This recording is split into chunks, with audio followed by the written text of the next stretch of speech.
Hello बच्चों, PK Sinha mathematics by PK Sinha class में आपका ये स्वागत करता हूँ। बच्चों, ये क्लास फंक्शन लेक्चर नंबर 3 है। लास्ट क्लास जो फंक्शन लेक्चर नंबर 2 था उसमें हमने आपको बताया था क्लासिफिकेशन ऑफ फंक्शन। फंक्शन को 2 क्लास में बांटा गया, एक अलजेब्रिक फंक्शन और दूसरा नॉन अलजेब्रिक फंक्शन जिसको ट्रांसेंडेंटल फंक्शन के नाम से जानते हैं। क्लासिफिकेशन ऑफ फंक्शन में अलजेब्रिक फंक्शन जो है उसमें monomial, polynomial, rational, irrational, piecewise defined function था। पीसवाइज डिफाइंड फंक्शन में आपने देखा कि हमने बताया आपको modulus function, signum function, greatest integer function, list integer function, fractional part function. और ट्रांसेंडेंटल फंक्शन जिसे नॉन अलजेब्रिक फंक्शन कहते हैं उसमें हमने देखा exponential function, logarithmic function, trigonometric function and inverse trigonometric function.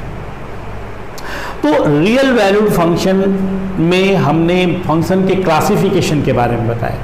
एक बात और यहां पर हम बताएं आपको कि अगर y बराबर एफ ऑफ एक्स दिया हुआ है तो इसका मतलब होगा for each value of x we get one or only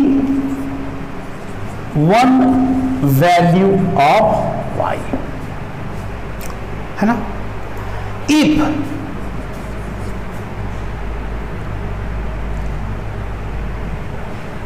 for each x belongs to R we get more than one value of y, then rule F is called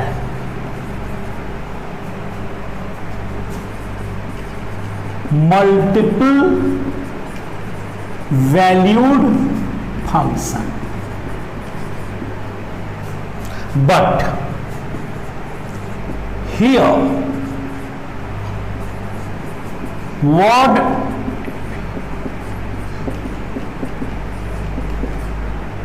points strongly इस बात को दिमाग में रखना है। here what function is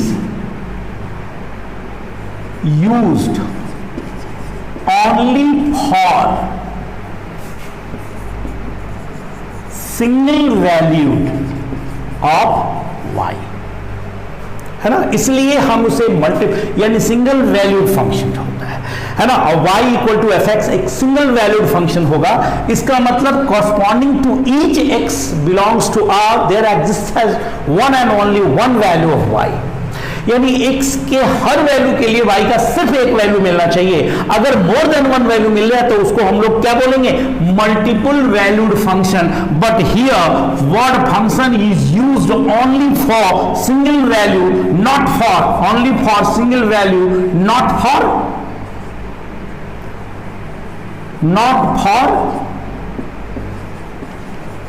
multiple value, है ना। ये चीज ध्यान रखना है, मल्टीपल वैल्यू के लिए फंक्शन शब्द का इस्तेमाल नहीं किया गया है ना। फिर आप देखिए फंक्शन का हमने सेट थ्योरेटिकल डिफिनेशन बताया, रियल वैल्यूड फंक्शन के बारे में बताया। अब एक चीज डिफिनेशन और हम डिस्कस करेंगे जिसको हम कहते हैं graphical definition of function.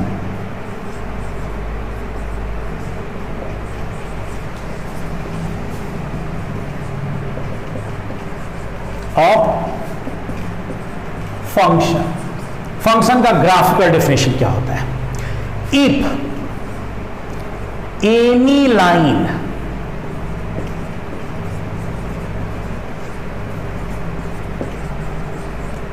Parallel to y axis cuts the relation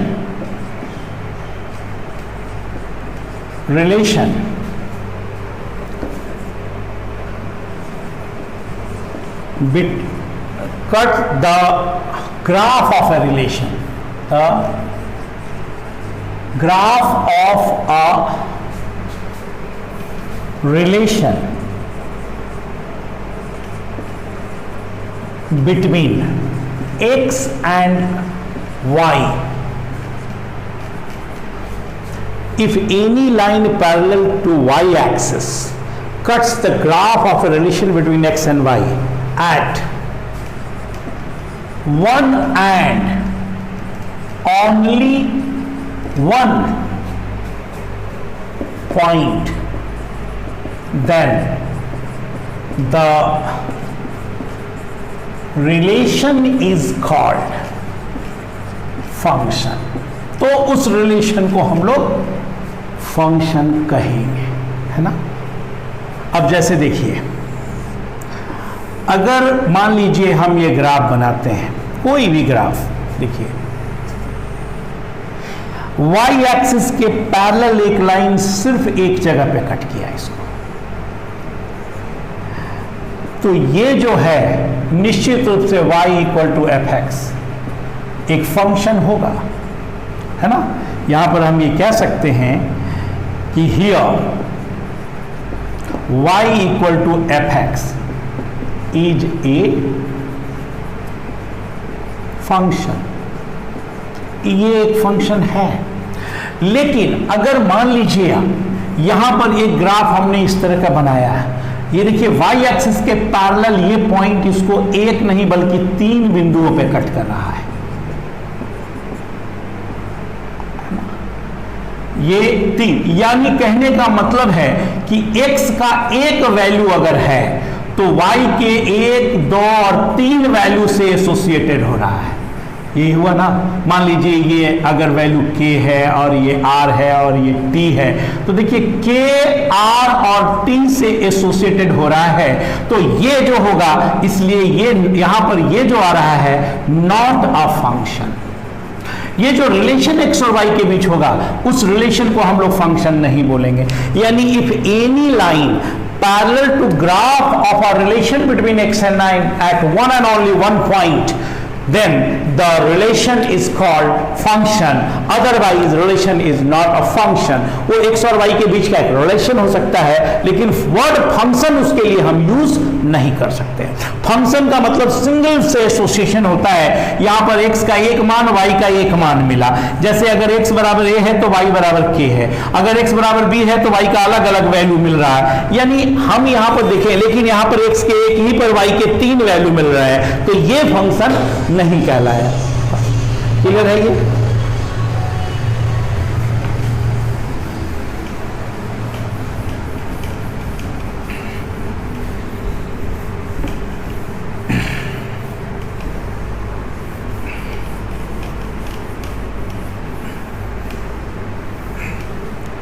अब देखिए इसमें जो क्लासिफिकेशन हमने बताया उसमें सबसे पहला नंबर का जो फंक्शन था वो था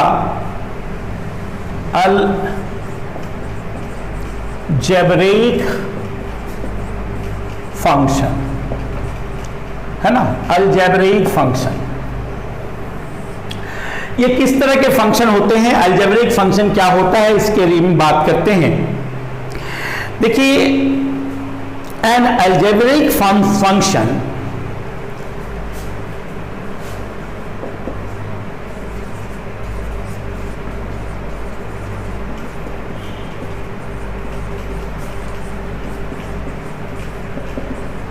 consists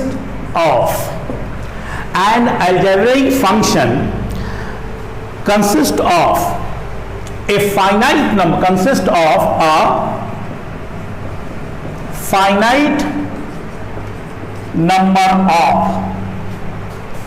of a finite number of terms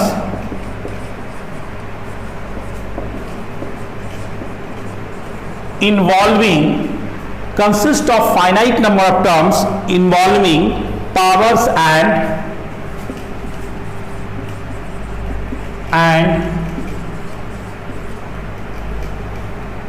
and roots.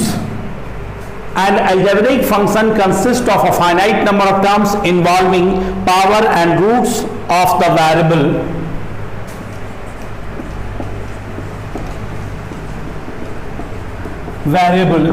x, of the variable x and operations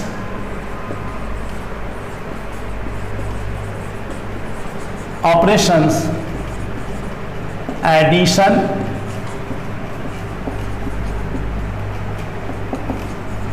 subtraction, multiplication and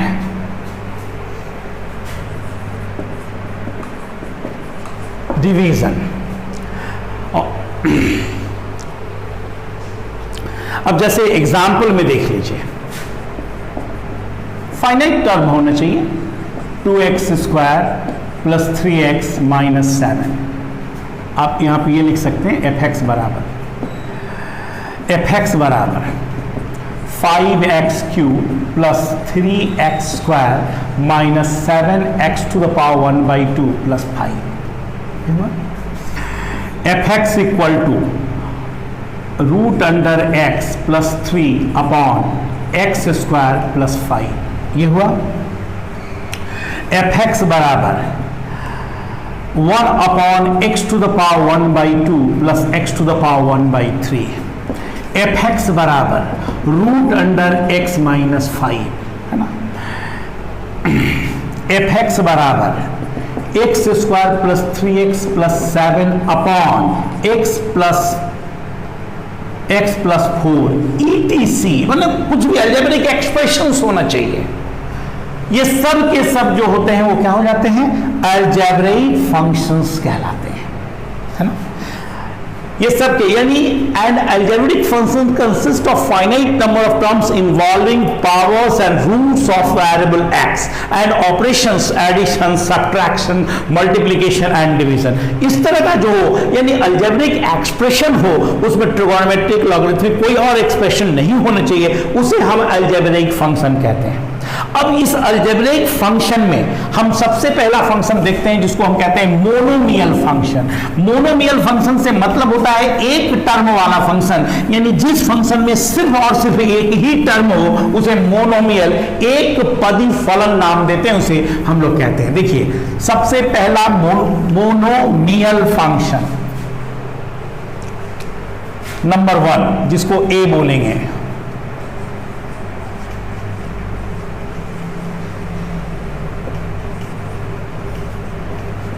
monomial function. देखिए क्या लिखेंगे? A function of the form f of x equal to kx to the power n is called a monomial function where k belongs to r and n belong कर रहा है w whole number, है ना।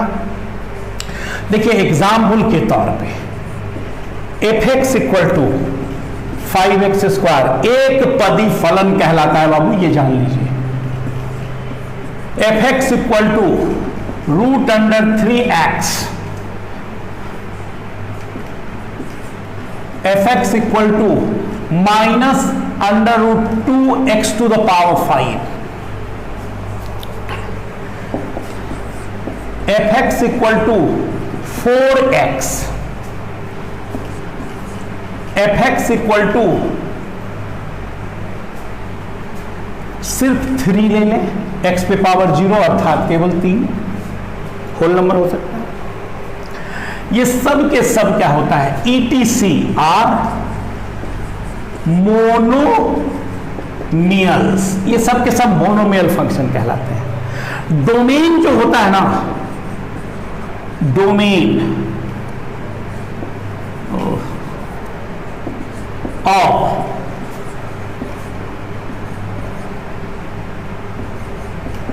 Monomial function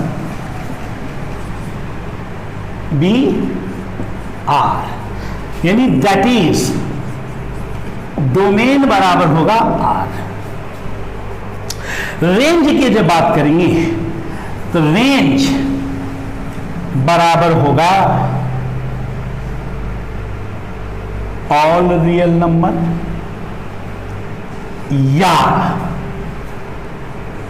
positive real number, non negative, या एक singleton set. क्यों? अगर fx बराबर kx to the power n है, if n is even and n is even, है ना, n अगर इवन है एंड k इज पॉजिटिव, ठीक है, तो रेंज ऑफ f जो होगा वो 0 टू इंफिनाइट।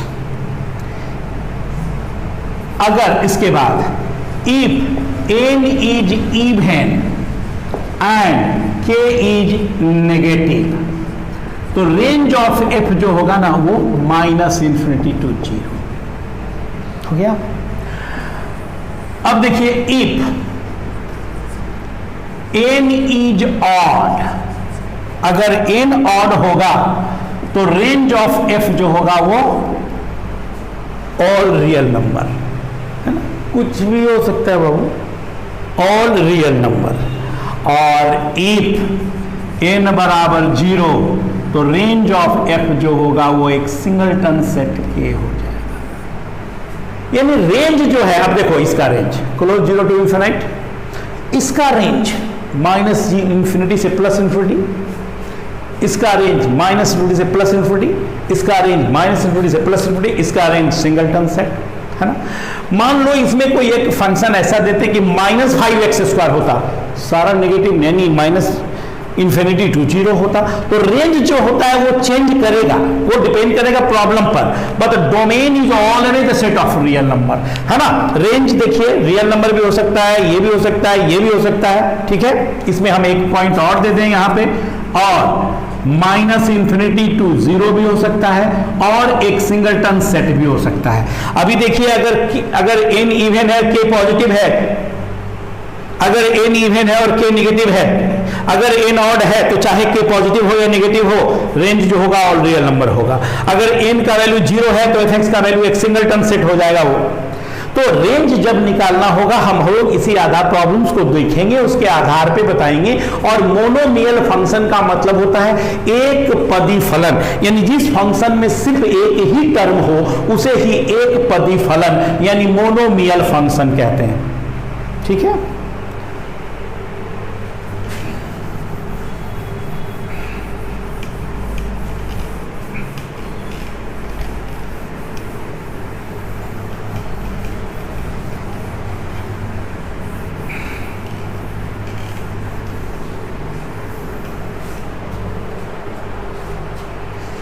अब दूसरा नंबर फंक्शन में आ गया, जैसे हमने a लिया था, अब b में आ गया है polynomial function.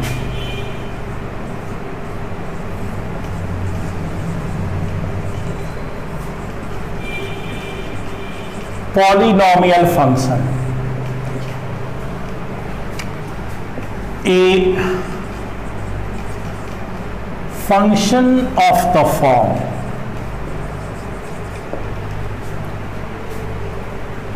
f of x equal to a0 x power n, a1 x to the power n minus 1, a2 x to the power n minus 2, a3 x to the power n minus 3, an is called a polynomial function. इसे हम polynomial function कहते हैं, where a0 a1 a2 an belongs to r, real number है, and n belong कर रहा है natural number, n जो होगा वो नेचुरल नंबर होगा। If n not 0 sorry, if a not not zero, अगर ये जीरो नहीं है, then the greatest power of x is n, which is called degree of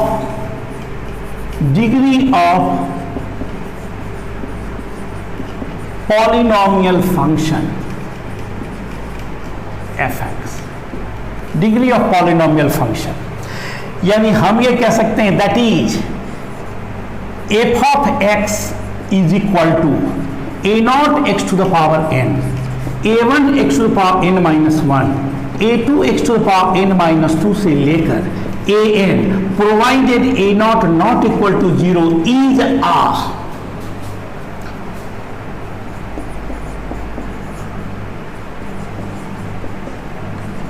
polynomial function of degree n, यह n degree का polynomial function है। Example में आप देखिए यहां पे f of x equal to 5x cube plus 2x square plus 3x plus 7 is a polynomial function of degree 3। ये 3 degree का पॉलिनोमियल फंक्शन है, क्योंकि यहां पर x का जो ग्रेटेस्ट पावर आप देख रहे हो वो 3 है ना।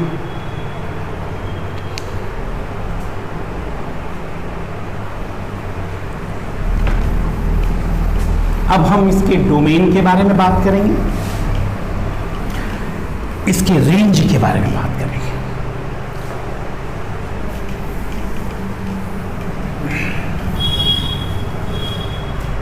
देखिए, डोमेन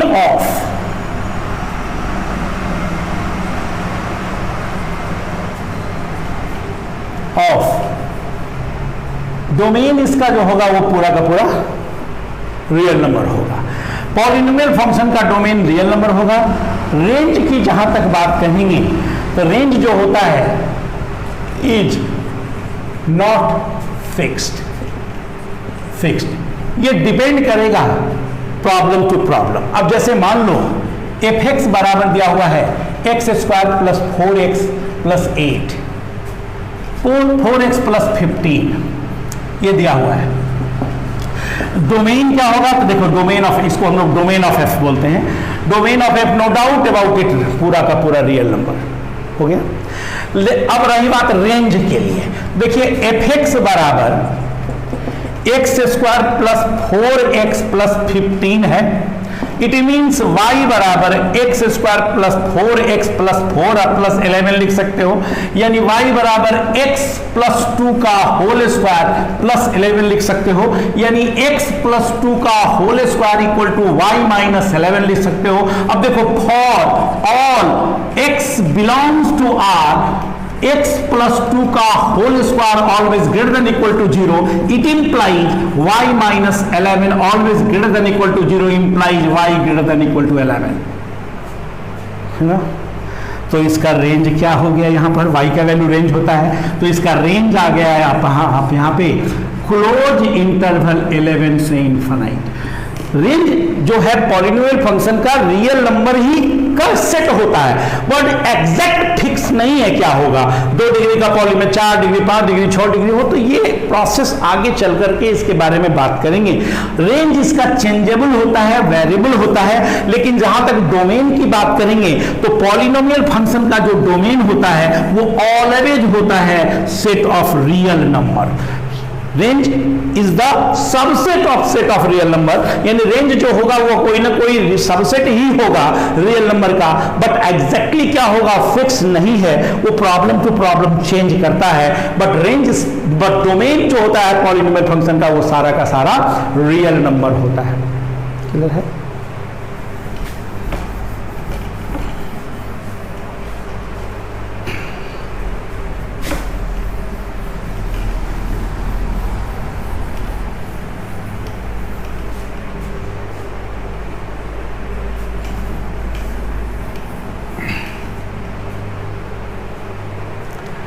अब इसके बाद हम देखेंगे पॉलिनोमियल फंक्शन में दो तरह की बात किया था।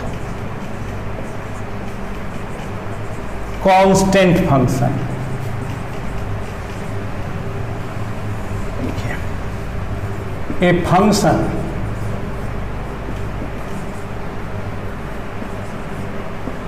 Of the form F of x बराबर के is called constant function. Here k is a constant, या हम लोग ये कह सकते हैं, देखिए a function f from real number to real number is said to be a constant function if and only if every element of domain R, ये देखिए डोमेन होता है, ये कोडोमेन होता है, every element of domain R is associated with same element k of codomain. Domain का प्रत्येक element codomain के एक सिंगल एलिमेंट के, कोई रियल नंबर है,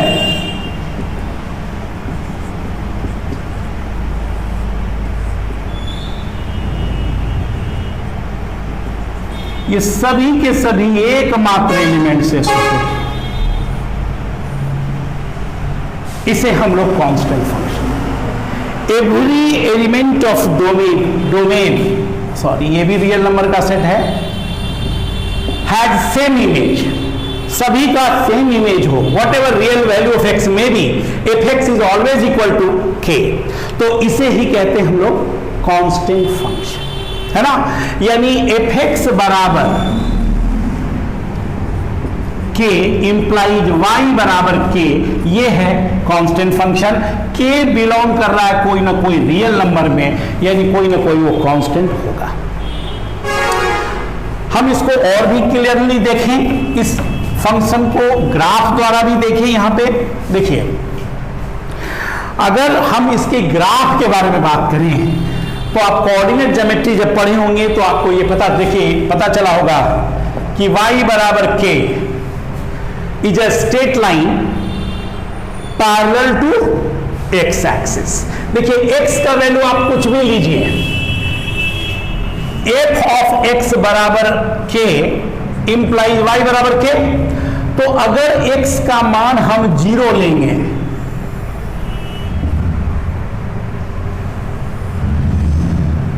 देखिए ये ग्राफ अगर हम बनाते हैं,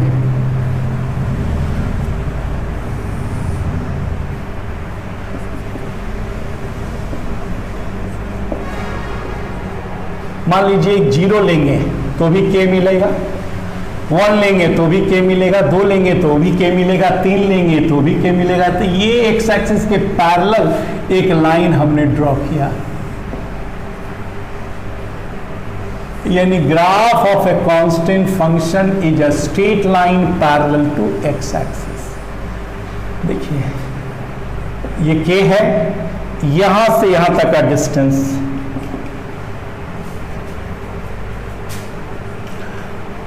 यानी ये जो होता है कांस्टेंट, इसका डोमेन आप फिगर देख के बता सकते हैं, डोमेन x के वैल्यू को कहते हैं, और रेंज फिक्स है, कांस्टेंट फंक्शन का रेंज भी फिक्स है, एक सिंगलटन सेट होगा जिसका एलिमेंट k होगा। यानी यहां कहा जा सकता है कि graph of a function is a straight line parallel to x axis. Constant function का जो ग्राफ होता है एक स्ट्रेट लाइन होता है जो एक्स एक्सिस के पैरेलल हो, है ना। सॉरी